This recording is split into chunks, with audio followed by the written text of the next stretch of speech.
হারিয়ে গিয়েও জল থেকে উঠে এসেছিলেন যে দেবী, যে মন্দিরে রাত্রি 12টা বেজে গেলেই মন্দিরের ধারে কাছে কেউ আসেন না, 7 পাকে বাঁধনে চোখ বেঁধে দেওয়া হয় ঢাকির, তিনি টানা 30 মিনিট মন্দিরের ভেতরে ঢাক বাজান, উপলব্ধি করেন ও আওয়াজ পান সামনে একটি মেয়ে ঢাকের তালে তালে নৃত্য করছেন।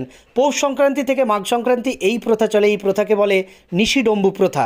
ঠিকই ধরেছেন, 51 সতীপীঠের এক পীঠ, যেখানে দেবী সতীর ডান পায়ের বুড়ো আঙুল পড়েছিল। বাংলার এক অলৌকিক তেতা যুগের সেই রহস্যময়ী দেবী পূর্ব বর্ধমান জেলার মঙ্গলকোটের ক্ষীরগ্রামের কালো কোষ্ঠী পাথরের যোগাদ্দা মায়ের কথা বলছি। ভক্তদের ডাকে বছরে 6 দিন দেবী উঠে আসেন জল থেকে, আর দর্শন দেন মাত্র 2 দিন।